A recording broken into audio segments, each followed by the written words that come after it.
ಒಂದಷ್ಟು ಪ್ರಶ್ನೆಗಳನ್ನು ತಗೊಳ್ಳೋಣ. ಈಶ್ವರಪ್ಪನವ್ರು ಒಂದು ಸ್ಟೇಟ್ಮೆಂಟ್ ಕೊಡ್ತಾರೆ, ಯಡಿಯೂರಪ್ಪ ಅವ್ರ ಮನಸ್ಸಲ್ಲಿ ಒಂದು ಕಡೆ ಶೋಭಾ ಕರಂದ್ಲಾಜೆ, ಇನ್ನೊಂದು ಕಡೆ ಅವ್ರ ಮಕ್ಕಳು ಅಂತ. ಅದೇ ಥರ ವಿಜೇಂದ್ರ ಅವ್ರಿಗೆ ಅಧ್ಯಕ್ಷರ ಸ್ಥಾನ ಸಿಗುತ್ತೆ, ನಿಮಗೆ MP ಟಿಕೆಟ್ ಸಿಗುತ್ತೆ ಸರ್. ಈಗಲಾರು ವಿಜೇಂದ್ರ ಚೇಂಜ್ ಮಾಡಿ ಬೇರೊಬ್ಬರಿಗೆ ಅಧ್ಯಕ್ಷರ ಸ್ಥಾನ ಕುಂಡಿಸ್ತೀರಾ, ಇಲ್ಲ ವಿಜೇಂದ್ರನೇ ಕಂಟಿನ್ಯೂ ಮಾಡ್ತೀರಾ ಸರ್? ಇವತ್ತಿನ ಮಾಧ್ಯಮ ನ್ಯೂಸ್ ಪ್ರಕಾರ ಸೋಮಣ್ಣಂಗೆ ಎಲ್ಲ ಥರ ಚಾನ್ಸಸ್ ಇದೆ ಅಂತ ಹೇಳ್ತಿದ್ದಾರೆ, ನಿಮ್ಮ ಅಭಿಪ್ರಾಯ ಏನು ಸರ್? ವಿಜೇಂದ್ರವ್ರಿಗೆ ಬೇರೆ ಜವಾಬ್ದಾರಿ ಕೊಡ್ತಾರೆ, ರಾಜ್ಯಾಧ್ಯಕ್ಷರೊಬ್ಬರು ಬೇರೆಯವರಾಗಿ ಬರ್ತಾರೆ, ಸಚಿವ ಸಂಪುಟ ವಿಸ್ತರಣೆ ಆಗುತ್ತೆ, ರಾಘವೇಂದ್ರ ಅವರು ಕೇಂದ್ರ ಸಚಿವರಾಗ್ತಾರೆ ಅಂತ ಒಂದು ಚರ್ಚೆ. ಸರ್, ನಮ್ಮ ಕೇಂದ್ರದ ನಾಯಕರ ಮನಸ್ಸಲ್ಲಿ ಏನಿದೆ ಅನ್ನೋದು ಆ ಕ್ಷಣದಲ್ಲಿ ಗೊತ್ತಾಗ ಹೊರತು ಯಾವುದೇ ಮೊದಲೇ ನಾವು ಯಾರು ಕೂಡ ಅಸ್ಯೂಮ್ ಮಾಡೋಕ್ಕಲ್ಲ. ಅಷ್ಟು ಒಂದು ಗೌಪ್ಯತೆ ಡಿಸ್ಕಷನ್ ಒಪ್ಕೊಳ್ಬಹುದಾದ ಮಾತು ಎಸ್ ಇರುತ್ತೆ ಸರ್ ಇದೊಂದು. ಹಾಗಾಗಿ ಹೀಗೆ ನಾವು ಹಾಗಂತೆ ಹೀಗಂತೆ ಚರ್ಚೆ ಮಾಡುವಂಥದ್ದು ಅರ್ಥ ಇಲ್ಲ. ವಿಶ್ವಾಸ ಇದೆ, ಯಾವುದೇ ಕಾರಣಕ್ಕೂ ಕೂಡ ವಿಜೇಂದ್ರ ಅವ್ರನ್ನ ಯಾವುದೇ ಕಾರಣಕ್ಕೂ ಬದಲಾವಣೆ ಮಾಡಲ್ಲ. ಅವ್ರನ್ನ ಮುಂದುವರ್ಸ್ಕೊಂಡುವಂಥ ಕೆಲಸ ಸಂಘಟನೆ ಹಿರಿಯರು ಎಲ್ಲರೂ ಒಟ್ಟಾಗಿ ತೆಗೆದುಕೊಂಡುವಂಥ ದಿಕ್ಕಿನಲ್ಲಿ ಏನು ಬೇಕು ಆ ಪ್ರಯತ್ನಗಳು ಮಾಡಿ ಒಟ್ಟಾಗಿ ತೆಗೆದುಕೊಂಡ ಕೆಲಸ ಆಗುತ್ತೆ ಅನ್ನೋ ವಿಶ್ವಾಸ ಅಲ್ಲ. ತಾವು ಕೇಂದ್ರ ಸಚಿವರಾಗ್ತೀರಿ, ರಾಜ್ಯಾಧ್ಯಕ್ಷರು ಬೇರೆಯವರಾಗ್ತಾರೆ ಅನ್ನೋ ಚರ್ಚೆಗೆ ಏನು ಆ ರೀತಿಯ ಆ ಥರ ರಿಪ್ಲೇಸ್ಮೆಂಟ್ ಮಾಡಲಿಕ್ಕೆ ಇದು ಯಾವುದೋ ಒಂದು ಕುಟುಂಬದ ವ್ಯವಸ್ಥೆ ಅಲ್ಲ ಸರ್. ಇದು ನಮ್ಮ ಪಕ್ಷ ಒಂದು ರಾಷ್ಟ್ರೀಯ ಪಕ್ಷ. ಎಲ್ಲೋ ತಮ್ಮಂಗೆ ಇನ್ನೊಬ್ರು ಸಮಾಧಾನಕ್ಕೋಸ್ಕರ ರಾಗು ಕೊಡ್ತಾರೆ, ಇನ್ನೊಬ್ರನ್ನ ರಿಪ್ಲೇಸ್ ಮಾಡ್ತಾರೆ. ಆ ಥರ ಇದ್ಯಾವುದೋ ಜಾಗದಾರಿ ಕಾಲ ಏನ ಸಮಾಧಾನಕ್ಕೆ ಅಂತ ಯಾಕೆ ಅನ್ಕೋತೀರಿ? ಚೆನ್ನಾಗಿ ಕೆಲಸ ಮಾಡ್ಕೊಂಡು ಹೋಗ್ತಾರೆ ಸರಿ, ಕ್ಷೇತ್ರದ ಅಭಿವೃದ್ಧಿ ಮಾಡಿ ನಿಮ್ಮ ಕ್ವಾಲಿಟಿಯನ್ನು ಕನ್ಸಿಡರ್ ಮಾಡಿ ಕೇಂದ್ರ ಸಚಿವರನ್ನಾಗಿ ಮಾಡ್ತೀವಿ ಅಂತಂದರೆ ಅಲ್ಲ.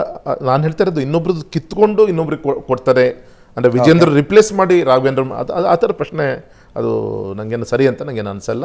ಪಕ್ಷ ಯಾವ ಸಂದರ್ಭದಲ್ಲಿ ಏನು ತೀರ್ಮಾನ ತೆಗೆದುಕೊಳ್ತಾರೆ. ಈಶ್ವರಪ್ಪ ಮತ್ತೆ ಬರ್ಬೋದು, BJP ಪಕ್ಷಕ್ಕೆ ನಾವು ಸೇರ್ಪಡೆಗೆ ರೆಡಿ ಇದ್ದೀವಿ ಅಂತ. ಇದ್ರ ಬಗ್ಗೆ ನಿಮ್ಮ ಚರ್ಚೆ ಏನು ಸರ್? ಸರ್, ಒಟ್ಟಾರೆಯಾಗಿ ಈ ಯತ್ನಾಳ್ ಎಪಿಸೋಡ್ ಹೆಂಗೆ ನೋಡ್ತೀರಿ ನೀವು? ಯಾಕಂದ್ರೆ ಅನ್ಕಂಟ್ರೋಲೇಬಲ್ ಆಗಿ ಏನೋ ತೀರಾ ವೈಯಕ್ತಿಕವಾದ ದ್ವೇಷ ಇದೆ ಅನ್ನೋ ಲೆವೆಲ್ಗೆ ಏಕವಚನದ ವಾಗ್ದಾಳಿಗಳು, ಆರೋಪಗಳು ಯಾವ ಲೆವೆಲ್ಗೆ ಹೋಯ್ತದು? ನಾನು ಆಗಲೇ ಹೇಳಿದ್ನಲ್ಲ ತಮಗೆ, ವಿಜೇಂದ್ರ ಅವರು ಹಿಂದೆ ಯಡಿಯೂರಪ್ಪನವರು ಮುಖ್ಯಮಂತ್ರಿ ಇದ್ದಾಗ ಅವಾಗ ತೆಗೆದುಕೊಂಡಂಥ ಸರ್ಕಾರ ತೀರ್ಮಾನಗಳು, ಸಂಘಟನೆ ತೆಗೆದುಕೊಂಡಂಥ ತೀರ್ಮಾನಗಳು, ಇದು ಹಿಂದೆ ವಿಜೇಂದ್ರ ಇದ್ದಾರೆ ಅಂತ ಹೇಳಿ ಆ ಭಾವನೆಗಳನ್ನು ಇಟ್ಕೊಂಡು ಆ ದ್ವೇಷ ಸಾಧನೆಗಳನ್ನು ಯಾರೋ ಒಂದು ನಿರೀಕ್ಷೆ ಮಾಡ್ತಾರೆ, ನಾನು ಮಂತ್ರಿ ಆಗ್ಬೋದು, ಇನ್ನೊಂದಾಗ್ಬೋದು, ಮತ್ತೊಂದಾಗ್ಬೋದು. ಘಟನೆಗಳು ತಪ್ಪಿದಾಗ ಈಗ ಹೇಗೋ ವಿಜೇಂದ್ರ ಅವರಿಗೆ ಇವತ್ತು ಈ ಟೈಮಲ್ಲಿ ಅವ್ರ ಮೇಲೆ ಸೇಟ್ ತೀರಿಸ್ಕೋಬೋದು ಅನ್ನೋಂಥ ಒಂದು ಮನಸ್ಥಿತಿಯ ಒಂದು ವಿಚಾರಗಳು ಇವತ್ತು ಒಬ್ಬ ರಾಜ್ಯಾಧ್ಯಕ್ಷರ ಮೇಲೆ ತರುವಂಥ ಪ್ರಯತ್ನಗಳು ಆಗ್ತಾಯಿದೆ ಸರ್. ಅದು ಸಿಟ್ಟಲ್ಲ ಸರ್, ವೆಂಜನ್ಸ್ ಲೆವೆಲಿಗೆ ಬಂದಿದೆ. ಅಂದರೆ ಅದು ಈ ಬೇಜಾರು ಅದರ ಲೆವೆಲ್ ಮೀರೋಗಿದೆ, ಸಿಟ್ಟು ಆ ಲೆವೆಲ್ ಮೀರೋಗಿದೆ, ವೆಂಜನ್ಸ್ ಅದು. ಅಂದರೆ ಕೆಲವು ವ್ಯಕ್ತಿಗಳು ಕೆಲವು ಅವ್ರದ್ದೇ ಆದಂಥ ವ್ಯಕ್ತಿತ್ವಗಳು, ಒಂದು ಮಾತಿನ ಶೈಲಿ, ನಡವಳಿಕೆ ಇರುತ್ತೆ, ಅವ್ರದ್ದೇ ಆದಂಥ ದಾಟಿಲಿ ಅವ್ರು ಮಾಡ್ತಾ ಇದ್ದಾರೆ ಸರ್. ತೆರೆ ಹಿಂದಾದರೂ ಪ್ರಯತ್ನಗಳು ನಡೆದಿದ್ದಾವ?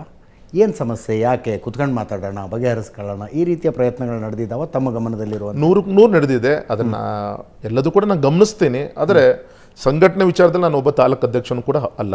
ನಾನೊಬ್ಬ ಚುನಾಯಿತ ಪ್ರತಿನಿಧಿ, ಒಂದು ಶಿವಮೊಗ್ಗ ಕ್ಷೇತ್ರದ ಒಬ್ಬ ಸಂಸತ್ ಸದಸ್ಯ. ಈ ಥರ ಸಂಘಟನೆ ವಿಚಾರದಲ್ಲಿ ಅದರಲ್ಲೂ ಯಡಿಯೂರಪ್ಪನವ್ರ ಮಗನಾಗಿ ನನ್ನ ತಮ್ಮ ಇವತ್ತು ರಾಜ್ಯಾಧ್ಯಕ್ಷರಾಗಿ ಕೆಲವು ವಿಚಾರಗಳು ನನ್ನ ಕಿವಿಗೆ ಮುಟ್ಟುತ್ತೆ. ಆ ಸೂಕ್ಷ್ಮತೆ ಇಟ್ಕೊಂಡು ಒಬ್ಬ ಸಹೋದರನ ಹತ್ರ ಏನು ಚರ್ಚೆ ಮಾಡೋದು ಬಿಟ್ಟೆ ನಾನು. ಇನ್ನು ಉಳಿದಂಥ ವಿಚಾರ ನಾನೇನು ವಿಚಾರ ಮಾಡಿ.